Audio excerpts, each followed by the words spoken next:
A new Shell biography has revealed a strange dynamic between William and Diana that isn't often talked about. Comment: there is a particularly mind-bending irony to the fact that, if there was a prize for best parenting by a royal couple, it would go Prince Andrew and his ex-wife, Sarah Ferguson, Duchess of York.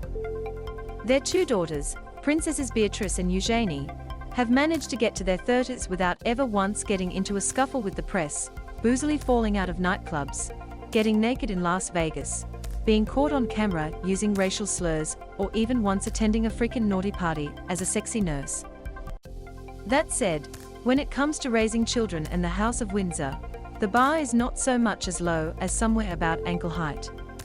Prince Charles had a strained relationship with his own father Prince Philip, who spent years trying to toughen his son up, including by sending him to his alma mater Gordonstown.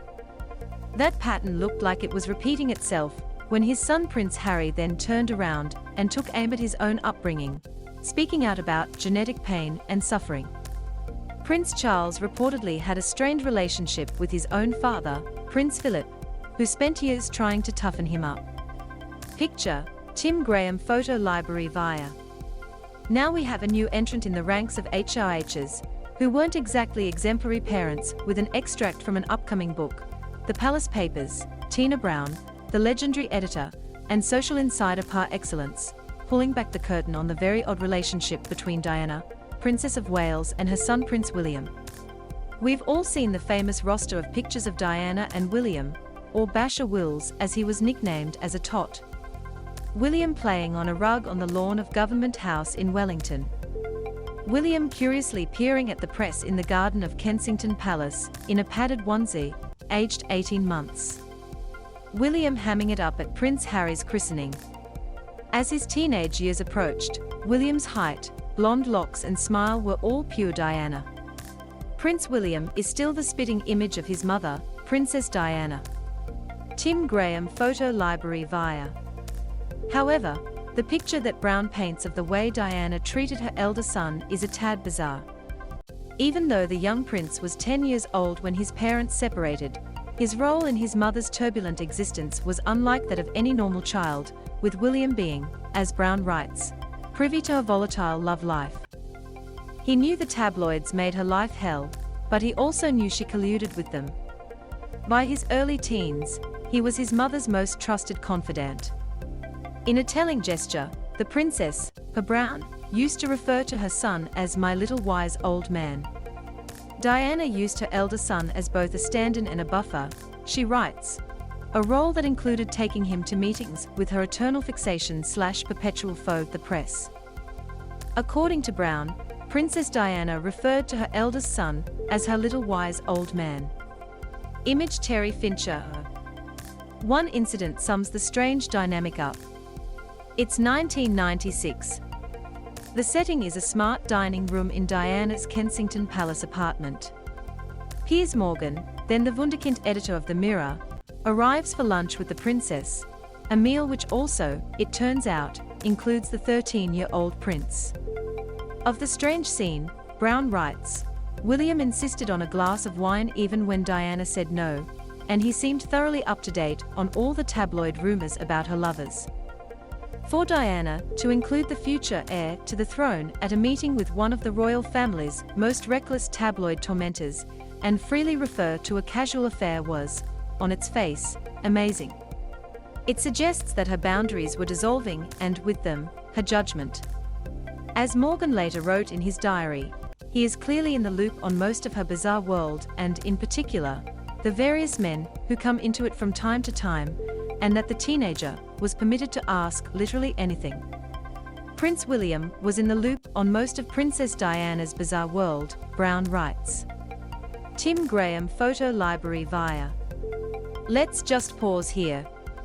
Sure, the children of divorce are often required to grow up fast and forced to occupy strange places in the complex emotional terrain of their parents' new lives. But there is something more than a little unsettling about this image. William holding a wine glass of Chateauneuf du Pape, chatting to the immensely powerful Morgan, and fully briefed on Diana's love life. While it is Charles who is generally associated with infidelity in the Wales marriage, Diana was no babe in the woods and by some accounts, was the first one to stray. By 1996 and this lunch, the princess had earned something of a reputation for perennially ill-fated entanglements with poorly chosen men.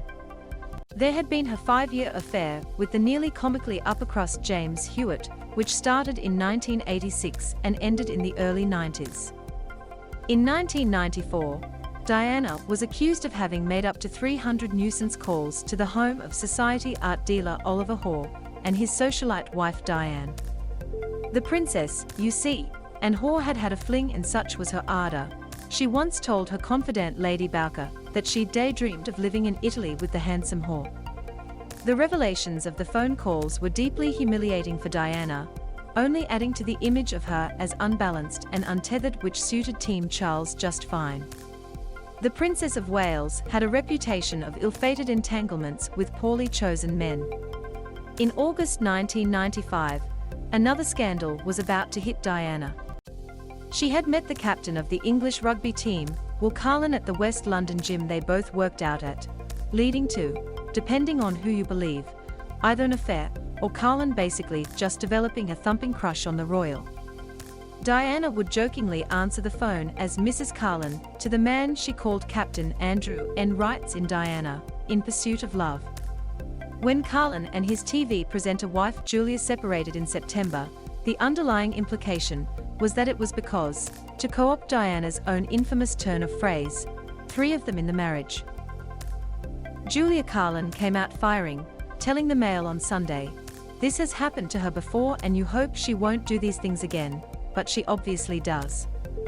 She picked the wrong couple to do it with this time, because we can only get stronger from it."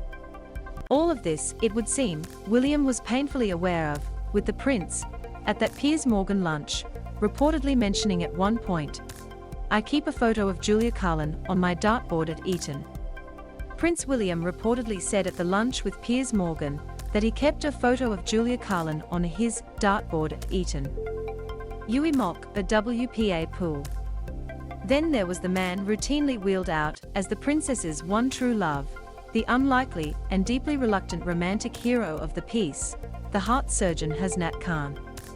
While Diana's relationship with Natty, as she called him, had all the makings of a made-for-TV movie, a hospital bed meet cute, long, lingering glances across an operating table, our heroine dashing across the city after hours to meet Khan at his flat for clandestine trysts, their amour was doomed.